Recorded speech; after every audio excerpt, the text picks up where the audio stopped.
The chrysanthemum in Chinese painting is one of the four gentlemen, and it represents longevity, good fortune, and resilience. So if you gift someone with a painting of a chrysanthemum, then we're actually wishing them longevity, good fortune, and resilience.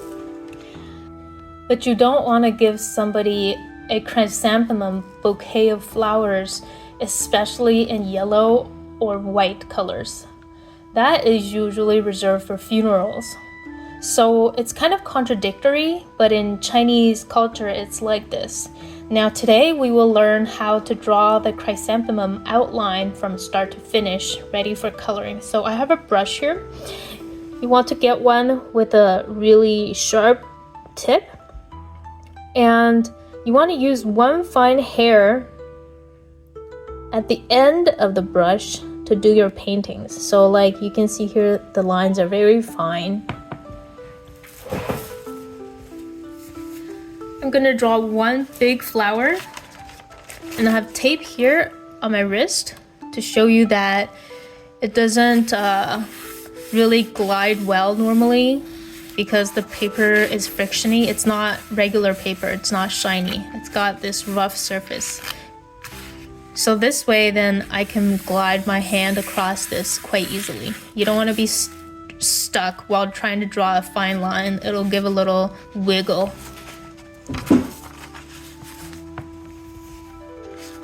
This is for supporting my wrist as well, because this paper is more rough than this paper. So even with the tape here, sometimes it gets stuck. So I have this paper here to help my wrist. Okay, now that's enough with introductions. Let's begin. I have my brush here, and the tip has been dabbed full of ink and also dabbed off at the edge of the palette in order to make sure there's no ink blobs coming onto the page right now.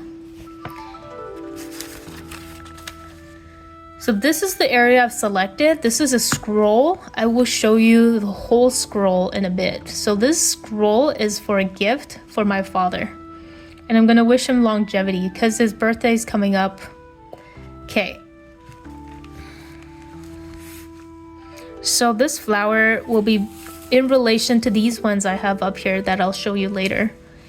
It's gonna be way bigger because I want this to be the main centerpiece of my painting. So that's what you want to do when you do a painting. You want to have a centerpiece, and every other thing is just a side piece. I'm going to draw a big flower.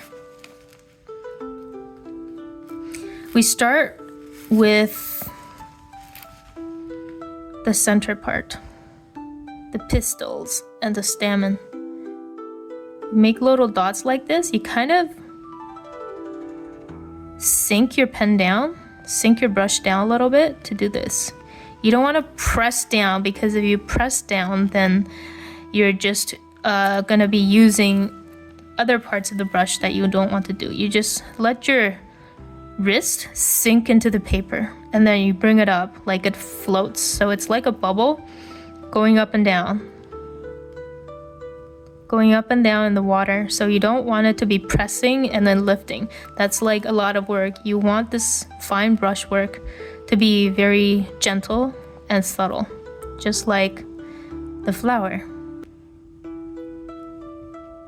You don't want to be moving your wrist around, because in our style of painting, we try to keep this wrist still and our fingers still. We can use like minute movements, but don't do big movements like this. We want to move from the elbows up. This way you can draw long lines without twitching, because if you're just using your wrist, you can only draw a length that's like the diameter of your wrist. Otherwise, once you go over, you have to like start over and do this again. And then your line, especially when you're doing like long robes or big paintings that require long lines of fine brush work, you're not gonna make it. You can't make it to the bottom of the painting. You won't be able to, because your wrist is only so long. Unless you're using some kind of mechanical arm or robot, then you can't do it. So Our style is passed through generations and is verified to work. I'll show you some paintings later. Follow the tutorials I'll be giving. And then I'll show you how to do long lines using the movements I've just described, which is elbows and above. You don't want to be using the wrist. Again, neither the fingers. You want to be using the elbows above. Have I repeated myself enough times? Yes, it's quite important. Very important.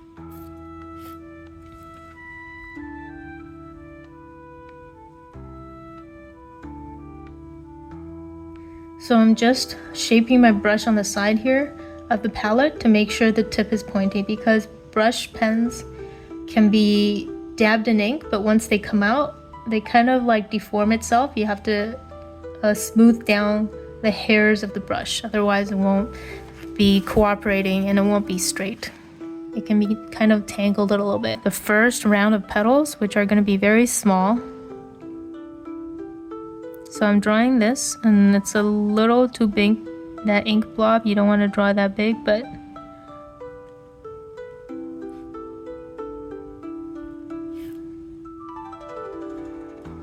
just give the outline of the petals in the beginning. You don't want to draw the whole petal because you'll lose sight of the whole picture.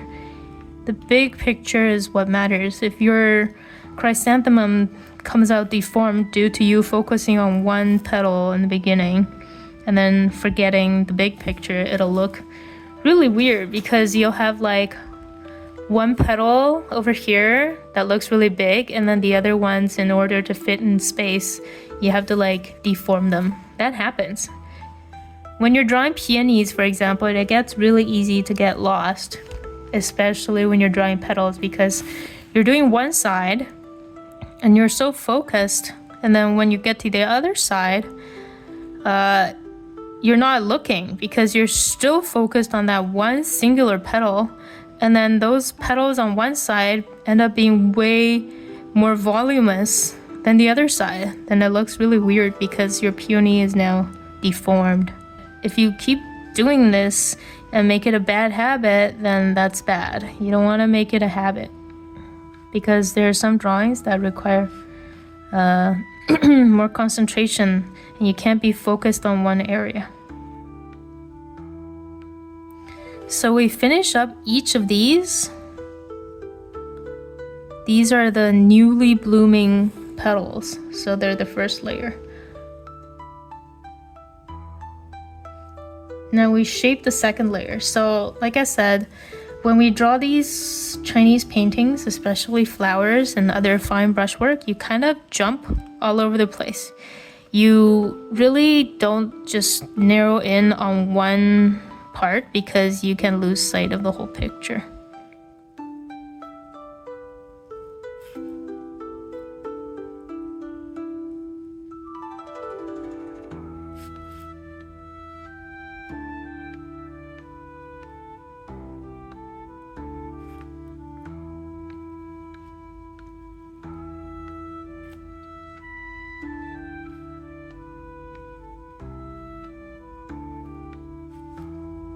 So I'm drawing the outlines first so they don't get deformed, making sure everything's gonna go well here.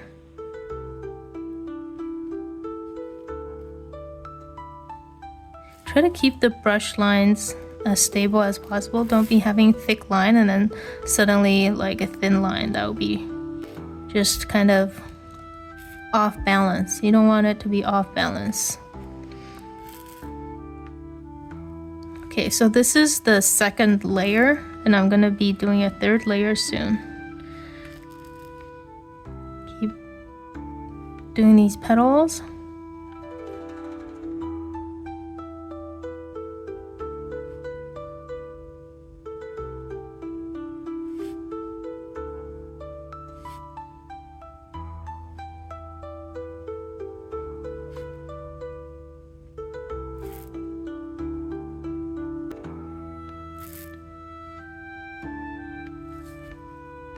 Now, some of you may ask me, how do I know what the petals look like? Well, you draw more, and then eventually you learn what the petals look like.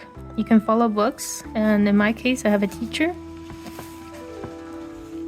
Okay, so this is the second layer, and the third layer is gonna start here. It's gonna be a little bit wider now.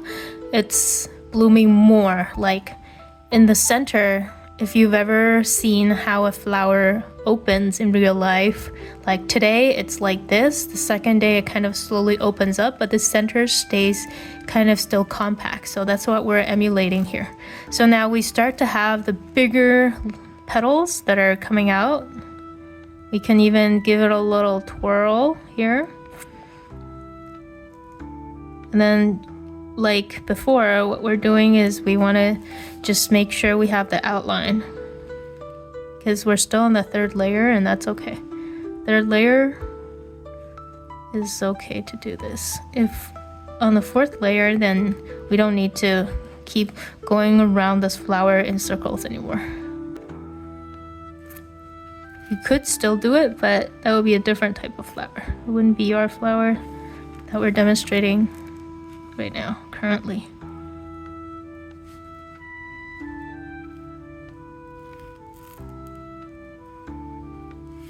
So my ink is a little dry here. I should have added more ink to my brush. But it's a little too late. That stroke is done. I'm just gonna leave it as it is. So it won't be too noticeable in the big picture. However, you should try to always keep your brush relatively full of ink. You don't want it to be dried up, especially when doing fine brush work.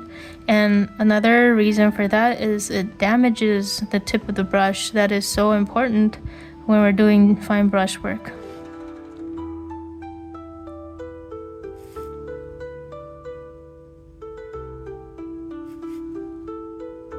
Okay, so I'm just filling in the petals here. Some are folded towards me. Some are all going to the center of the flower, and that's what it should be. So you can add a few lines to the petals to show the direction it's going if you're not sure. But usually, once you draw more, you will get a sense of what it looks like. So they should all be coming from the center of this part that holds the flower up. So don't be trying something really weird, like the petal is coming out from the bottom direction, for example. That doesn't happen. Okay, so now this is this third circle of petals, and once I'm done, I can start to do the flourishes, because the other petals won't be all enclosed like this anymore. They're more free, just like us.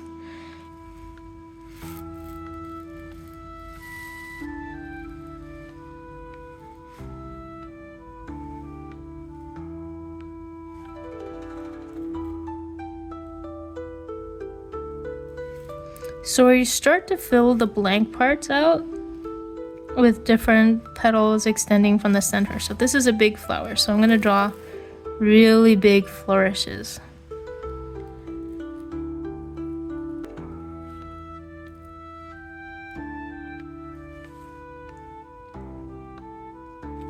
So this petal is sticking out. So the center part you can see is really closed in, it's compact. It hasn't fully bloomed yet. And the outer ones, you can really go crazy on them because this is art. You don't have to resemble a real chrysanthemum. Obviously, you still have to resemble it in some way, like the center part, but we can make it artistic. And in Chinese paintings, this kind of chrysanthemum drawing is gonna look like this. A lot of flourishes, and that's normal. So I'm just gonna give a little curl here because why not?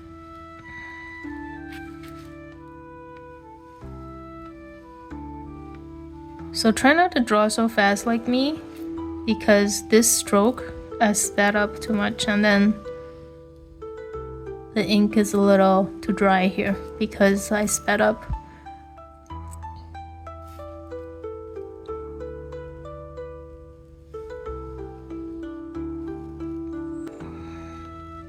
Also, when you're selecting a brush for Chinese painting, you want to make sure you have the right brush, because some brushes are for writing calligraphy, not for painting.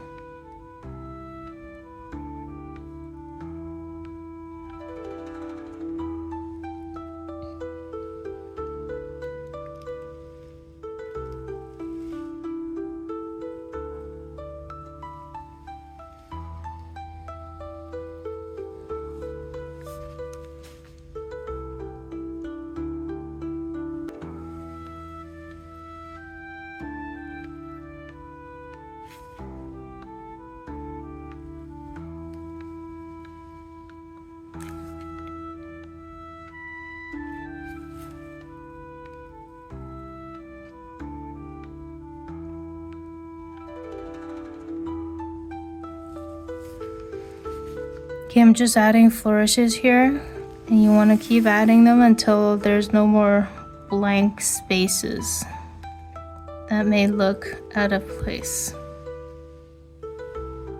So keep adding.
Okay, that's it. I am done, and this is going to be the end of my follow along drawing a chrysanthemum outline in a Chinese painting. And now I will show you the whole scroll.